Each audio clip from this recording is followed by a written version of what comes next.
Hello class. Welcome back बच्चों। तो प्यारे बच्चों, स्टार्ट कर रहे हैं नया लेक्चर। बेटा कल चर्चा शुरू कर दी थी, ऑक्सिलरीज टू ट्रेड तक पहुंच गए थे। ये पूरा चार्ट मैंने क्लियर कर दिया था। मैं उसके बाद ट्रांसपोर्टेशन वाली बात समझा कर गया था कि क्या जरूरत है। और आखिरी में मैंने एक बात बोली थी कि इवन इन्वोकमेंट ऑफ कोविड हो गया, इतने पीक पर कोविड गया, इतनी डेथ्स हुई, तब भी बेटा ट्रांसपोर्टेशन बंद नहीं हुआ। क्योंकि बेटा बंद हो जाएगा तो बेसिक फैसिलिटी भी अवेलेबल नहीं होंगी, बेसिक नेसेसिटीज भी नहीं होंगी आपके शहर के अंदर। याद है बात मैंने कल बोली थी। आगे बढ़ाते हैं बेटा बात को। मैं ऑक्सिलरीज टू ट्रेड और पढ़ा रहा हूँ बेटा। ये वो सपोर्ट सर्विसेज हैं जिनके बिना ट्रेड एग्जिस्ट नहीं कर सकता, चल ही नहीं सकता, एक दिन नहीं चल सकता। ठीक है ना जी। तो बाबू मैं इनकी इंपॉर्टेंस बताने की कोशिश कर रहा हूं। अब मैं बात करता हूं पहले बैंकिंग एंड फाइनेंस की। वैसे मैं बता देता हूं बेटा, ये ऑक्सिलरीज टू ट्रेड को मिलाकर बने चैप्टर नंबर 4। जिन्होंने मुझसे वहां चैप्टर नंबर 4 पढ़ रखा है उनके लिए बिल्कुल मजाक है। मैंने बैंकिंग पे इतना टाइम खर्चा हुआ चैप्टर 4 में, कोई सोच भी नहीं सकता, है ना। बहुत अच्छे से जानते हैं ना कैसे कैसे बैंकिंग में क्या क्या पढ़ा है। मैं फिर भी एक बार दोबारा से रिपीट करता हूँ थोड़ी सी बात।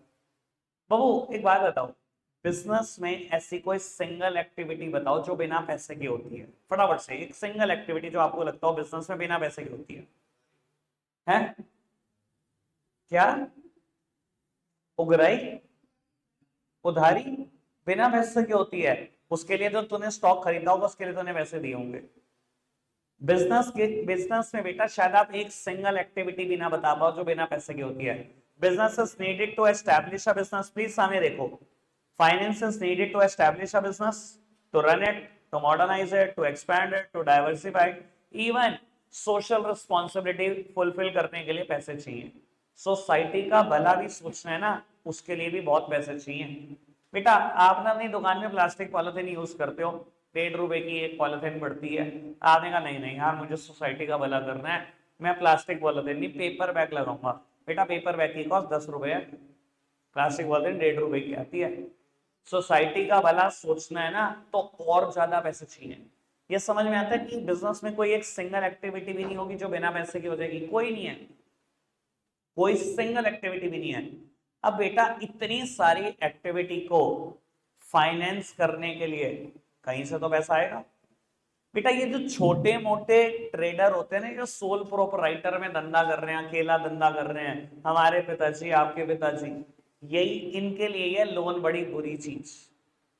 बाबू अगर आपको नेशन वाइड कंपनी बनना है, मल्टीनेशनल कंपनी बनना है बेटा, बिना फाइनेंसेस के बन ही नहीं सकते, बन ही नहीं सकते हो। बेटा किसी भी बिजनेस को एडिक्वेट फाइनेंस की जरूरत है अगर उसको तरक्की करनी है। आपको आइडिया है टाटा ग्रुप के ऊपर कितना कर्ज है? पिछली बार मैंने आइडिया दिया था 25 लाख करोड़ टाटा ग्रुप पे। 25 लाख करोड़ की बात करो। अडानी ग्रुप 20 लाख करोड़ का कर्ज है। बेटा ये हम ही सोचते हैं छोटे मोटे लोग, अच्छा 1 रुपए का इसका उधार देना है, भाई मेरी इज्जत घट गई। सर बड़े बिजनेस हाउसेस बिना पैसे के चल ही नहीं सकते, मैं यही समझाने की कोशिश कर रहा हूं। Finances very adequately required to run और to survival of the business. बेटा एडिक्वेट फाइनेंस का होना बड़ा जरूरी है बिजनेस के सर्वाइवल और ग्रोथ के लिए। ये पैसे की जरूरत है। और बेटा बैंक हमें पैसा देते हैं। इसके अलावा बैंक सिर्फ लोन नहीं देते, बैंक में और 20 तरीके के काम होते हैं बेटा। बाबू फंड ट्रांसफर करने के लिए again we need the banking facilities. आज आरटीजीएस करनी है, आज नेफ्ट करनी है, आज यूपीआई चलाना है। यूपीआई अल्टीमेटली अलाउ तो बैंक ही कर रहा है। अगर आज बेटा बैंक एक दिन के बैंक एम्प्लॉय एक दिन की हड़ताल कर लेते हैं, कई अरबों रुपए का इकोनॉमी को लॉस हो जाता है, कई अरबों रुपए का। तो आप ये समझो ना बेटा, अगेन मैं ये बात समझाने की कोशिश कर रहा हूं, कोविड आ गया, ट्रांसपोर्टेशन अगर बंद नहीं हुए थे ना, बैंक भी बंद नहीं हुए थे, एक सिंगल डे के लिए भी बंद नहीं हुए थे, एक फालतू लीव नहीं मिली थी एक भी बैंक को, चाहे कोविड था भरा कोविड था। ये बेटा बैंक की जरूरत है। बैंक बंद कराकर देख लो, सब धंधे चौपट हो जाएंगे। कोई बिजनेस चल नहीं सकता बेटा बिना बैंकिंग के। आप सुबह उठते ही बैंक के बारे में सोचते हो। आज बेटा आपकी दुकान पे कोई स्कैन करे कोड और लिखा है ना receiver's bank server does not respond, क्या होगा? अभी गुस्सा आने लग जाएगा बैंक के ऊपर, यार क्या हो गया मेरे बैंक को। मैं सोच रहा हूँ एक दिन के लिए बंद करा दो बस। आज की तारीख में इतनी यूपीआई ट्रांजैक्शन है कि अरबों रुपए का धंधा दुकान का चौपट होगा। सामने वाला बंदा आपकी दुकान से सामान खरीदने आया जिससे कैश नहीं है जी, यूपीआई है, आपने कहा जी यूपीआई तो मेरा आज काम नहीं कर रहा। आज का लॉस सोच के देख लेना, एक छोटी सी दुकान होगी आपकी, सिर्फ आज का लॉस सोच कर देखो पूरी इकोनॉमी को कितना लॉस होगा।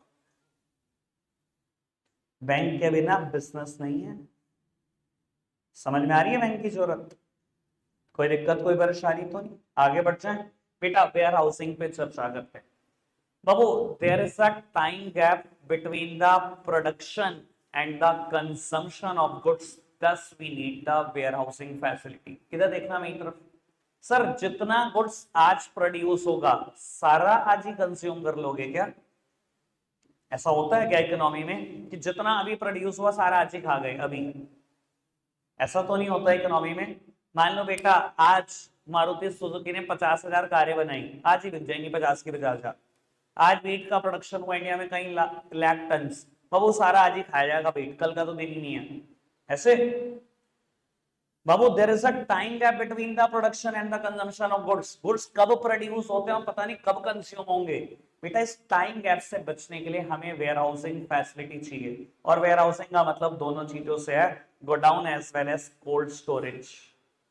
बाबू क्या होता है गोडाउन, क्या होता है गोडाउन और क्या होता है कोल्ड स्टोरेज? बेटा गोडाउन का इस्तेमाल हम नॉन पेरिशेबल प्रोडक्ट के लिए करते हैं और कोल्ड स्टोरेज का इस्तेमाल हम पेरिशेबल चीजों के लिए करते हैं। बेटा पेरिशेबल प्रोडक्ट क्या होते हैं? बेटा जिनका लाइफ स्पैन बहुत छोटा सा है, जो जल्दी खराब हो जाते हैं, फ्रूट्स, वेजिटेबल्स, स्पाइसेस, नट्स। बेटा इनके लिए कोल्ड स्टोरेज या गोडाउन नहीं। ऐसा हो सकता है क्या बेटा आप सब्जियों को गोडाउन में फेंक दो, सही रहेंगी? नहीं रहेंगी ना? एक सेकंड पोस्ट करना, आप ऊपर कर। बाबू पेरिशेबल प्रोडक्ट हैं, फ्रूट्स और वेजिटेबल्स हैं, बेटा गोडाउन में नहीं फेंक सकते, 2 दिन के बाद समझ नहीं आएगा कहाँ गया प्रोडक्ट, खत्म, बिल्कुल सड़ के साइड हो जाएगा। बेटा आज की तारीख में देखो, हम सर्दियों में अभी वेडिंग सीजन आएगा नवंबर दिसंबर, हम सर्दियों में किसी शादी में जाएंगे, फ्रूट चाट के स्टॉल पे आप देखना बेटा वाटरमेलन मिल रहा है। अरे आप सोचो, वाटरमेलन विंटर्स में मिल रहा है खाने को। बेटा ये कोल्ड स्टोरेज की वजह से पॉसिबल हुआ, गुड्स प्रोड्यूस हुआ था समर में, हम कंज्यूम कर रहे हैं विंटर्स में, there is a time gap. ये टाइम गैप किसने कवर किया बेटा? ये टाइम गैप कवर करने वाला कोल्ड स्टोरेज ही था। यहाँ कहां गए बाबू? समझ में आता है? पेरिशेबल प्रोडक्ट के लिए कोल्ड स्टोरेज बना है, ठीक है ना? और बेटा इंडिया में इस टाइम पर इतने कोल्ड स्टोरेज हो चुके हैं कि बेटा हर प्रोडक्ट ऑफ सीजन मिल जाता है, हर प्रोडक्ट ऑफ सीजन मिल जाता है। फ्रूट्स और वेजिटेबल देखो एक पर्टिकुलर वेदर में होते हैं, तब भी बेटा थ्रू आउट द ईयर मिलते हैं हमारे, ठीक है ना जी? ऐसे ही बेटा there is some seasonality in every business, हर बिजनेस में कुछ ना कुछ सीजनैलिटी है। और बेटा अगर आपके प्रोडक्ट का लीन सीजन चल रहा है तो बेटा आपको गोडाउन चाहिए ही चाहिए। आप एक दुकान चलाते हो बेटा जहां आप कॉस्मेटिक्स बेचते हो, बाबू अभी विंटर्स चल रही हैं, आपकी दुकान पर बहुत सारी कोल्ड क्रीम नजर आ जाएंगी, ठीक है ना, मॉइस्चराइजर्स नजर आ जाएंगे और ब्ला ब्ला ब्ला, बहुत सारी चीजें ऐसी होंगी जो विंटर में यूज होती है, नजर आ जाएंगी। सर जैसे ही गर्मी आएंगी कोल्ड क्रीम क्या कर रही है दुकान पे? कहीं ना कहीं बेटा रखना ही पड़ेगा ना उनको। आप क्या करोगे बेटा? कहीं ना कहीं आसपास दुकान के आसपास गोडाउन ढूंढते हो और वहां चिपका देते हो। आप एक गारमेंट्स की शॉप चलाते हो, सर्दियों में स्वेटशर्ट जैकेट्स लगा रखी हैं, बाबू जैसे ही आपका लीन सीजन आया, जैसे ही समर आई, अब आपको लगा यार जैकेट्स कहाँ रखूं? Sir we need the godown, we need the warehousing facility. आज की तारीख में किसी भी बिजनेस को देख लो, हर बिजनेस में थोड़ी बहुत सीजनैलिटी है। और जैसे ही बेटा प्रोडक्ट आपका ऑफ सीजन आएगा, जैसे ही लीन सीजन आएगा, आपको बेटा प्रोडक्ट को कहीं ना कहीं स्टोर करना पड़ेगा, इसलिए आपको स्टोरेज फैसिलिटी बहुत जरूरी चाहिए, ठीक है जी? शायद ही बिरला कोई आपके नॉन में बिजनेस चला रहा हो जो सिर्फ दुकान से चला रहा है, जिसने आसपास गोडाउन नहीं ले रखा अपनी दुकान के। हर आदमी को देखोगे किसी गली में गोडाउन लेकर बैठा है कि कोई एक फर्दर स्पेस लेकर बैठा है। कोई दिक्कत कोई परेशानी तो नहीं। तीन बातें समझ में आई, transportation, warehousing, banking and finance. आगे बढ़ सकते हैं पक्का से। बाबू चर्चा शुरू करते हैं इंश्योरेंस पर। अब मैं पहले जैसे तो नहीं बताऊंगा, ठीक है जी, तो मतलब थोड़ा कम ही बोलूंगा इंश्योरेंस में, पिछली बार तो बहुत सारा बोला था। बाबू मैं यहाँ लाइफ इंश्योरेंस की बात नहीं करूंगा। क्यों नहीं करूंगा लाइफ इंश्योरेंस की बात? बेटा मैं ऑक्सिलरीज टू ट्रेड पढ़ा रहा हूं, वो सर्विसेज जिसकी बिजनेस को जरूरत है। Life insurance is related with the businessman. Business को कौन से इंश्योरेंस की जरूरत है? बेटा आप बिजनेस चलाते हो, आपके पास फैक्ट्री है, आपके पास होटल है, आपके पास बेटा फर्नीचर है, आपके पास स्टॉक है। आपको डर लगता है ये स्टॉक चोरी ना हो जाए, जल ना जाए, पानी से नुकसान ना हो जाए, तो आप इन सबको इंश्योर कराते हो अगेंस्ट फायर इंश्योरेंस और मरीन इंश्योरेंस। हमारे कोर्स में दो ही हैं, तो इसी पे चर्चा ज्यादा रहती है कि आग से नुकसान ना हो जाए, पानी से नुकसान ना हो जाए। सर सहारनपुर वालों को ना बहुत ज्यादा इंश्योरेंस की इंपॉर्टेंस समझ नहीं आती। आती क्यों नहीं? इन्हें लगता है मेरा दिल्ली से सामान आना है सहारनपुर, क्या नुकसान हो जाएगा। लेकिन बेटा मैंने दो तीन बातें समझाई थी आपको और अच्छे से क्लियर करने की कोशिश करी थी, दोबारा बोलता हूँ। बेटा एक दुकान है शहीदगंज में, बनारसी दास पटाखे वाले, ठीक है, वो इस नाम से फेमस है। आज की तारीख में तो खैर वो पटाखे नहीं बेचते, ठीक है। और वो इंडियन गवर्नमेंट का रूल है और बहुत स्ट्रिक्ट भी है गवर्नमेंट कि आप शहर के बीच में ना पटाखा नहीं बेच सकते। अगर आपको पटाखा बेचना है तो शहर के आउटस्कर्ट में जाओ, शहर के बाहर लगाओ पटाखे। और आप देखते हो आज की तारीख में हाईवे पे हमें दुकानें मिलती हैं, शहर के अंदर नहीं लगाते लोग, जो लगाते हैं चोरी छिपे बेच रहे होते हैं, इलीगली बेच रहे होते हैं। बेटा कितनी बड़ी दुकान है, अगर किसी ने देखी है क्या? किसी ने देखी है बनारसी दास पटाखे वाले की दुकान? बाबू ये जो हॉल है ये अप्रोक्सीमेटली 65 या 70 यार्ड्स होगा, 65 या 70 गज है ये, ठीक है जी। उनकी दुकान इसका 10 टाइम्स कर लो, मुझे लगता है उससे भी ज्यादा होगा, एक फ्लोर, ठीक है, 700 गज एक फ्लोर है। और ऐसे 3 फ्लोर हैं, 2100 गज की दुकान। एक्सपेक्ट कर सकते हो कितना सामान होता होगा। बाबू पिछले साल की बात है सर, पिछले या पिछले से पिछले साल की बात है, राखी के बिल्कुल आसपास की बात है। जैसे कि मैं बता देता हूँ, राखी से एक हफ्ते पहले की बात है। अभी भी वो राखी का काम करते हैं और टॉयस और राखी का बहुत पीक पर काम करते हैं। पूरी दुकान खचाखच बजी हुई थी, समझ सकते हो 2100 गज में कितना माल रखा होगा। बेटा एक शॉर्ट सर्किट होता है उनकी दुकान पर, सब जलकर स्वाहा, सबका सब जलकर स्वाहा।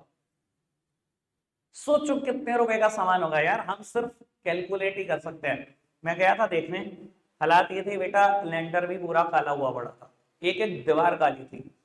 और यकीन मानना बंदे की आंख में एक आंसू नहीं, क्योंकि जब पूछा गया कि इतना लॉस हो गया, वो कहता कुछ नहीं, इन शॉर्ट था सब, फायर इंश्योरेंस था।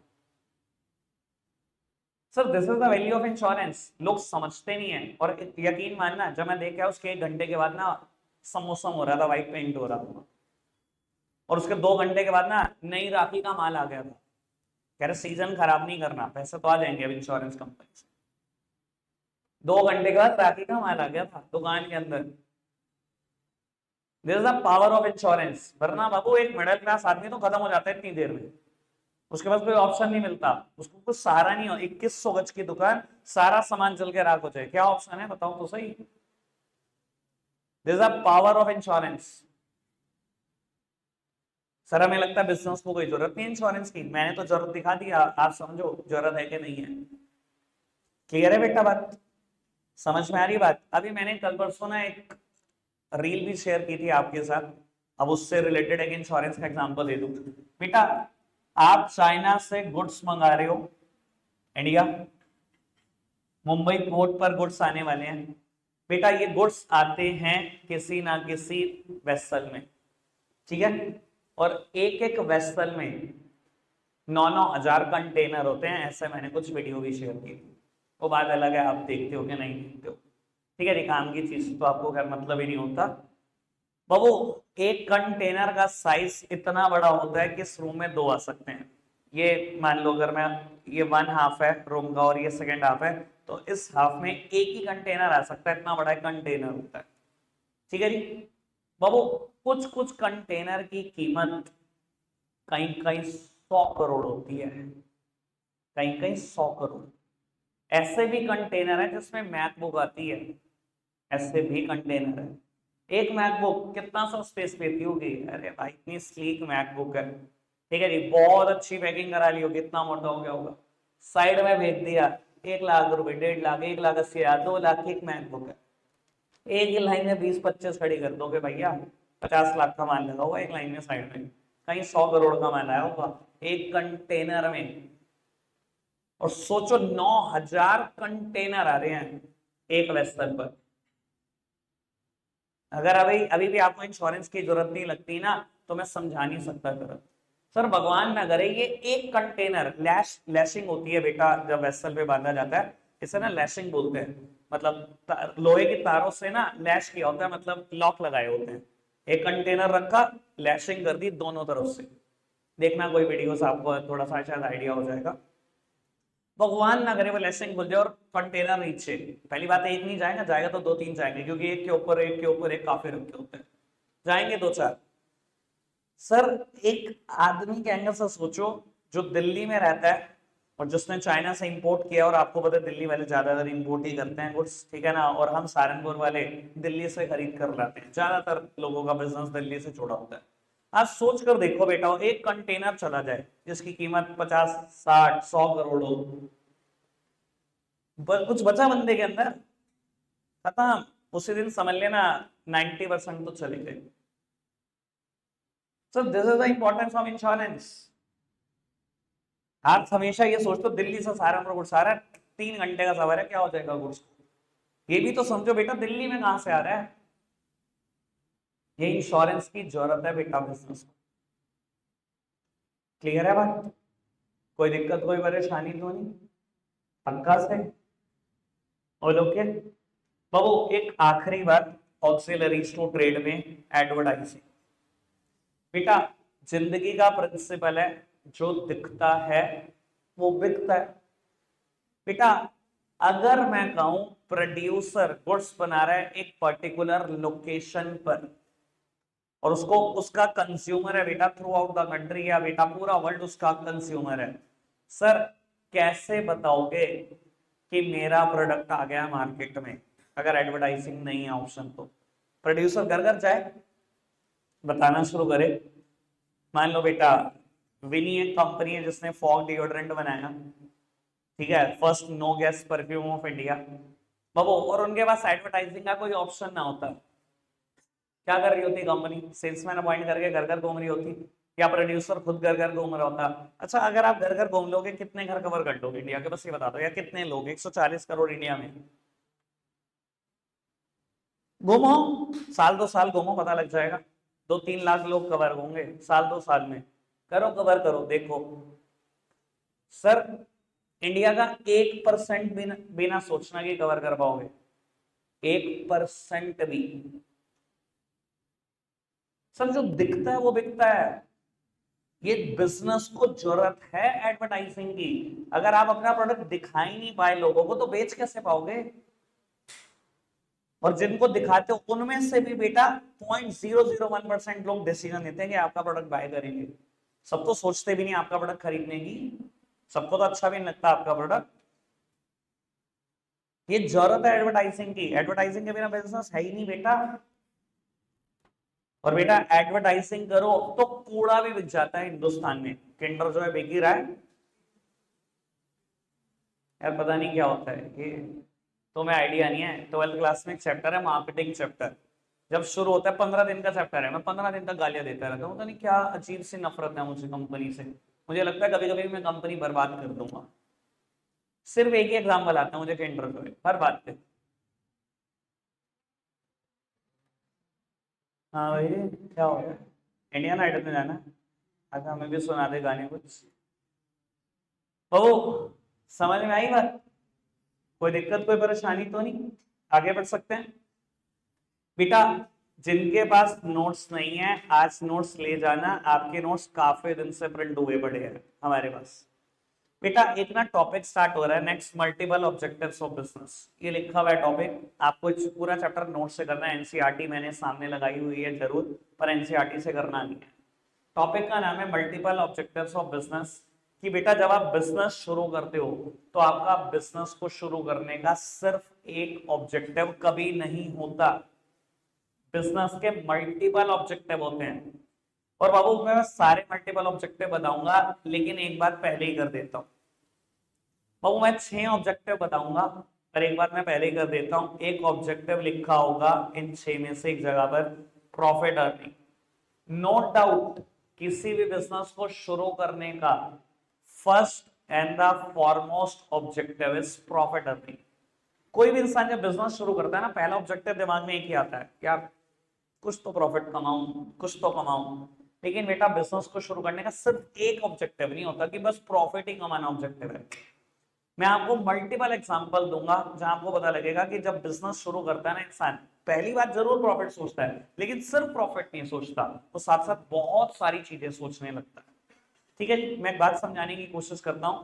पहले नंबर पर हेडिंग है मार्केट स्टैंडिंग।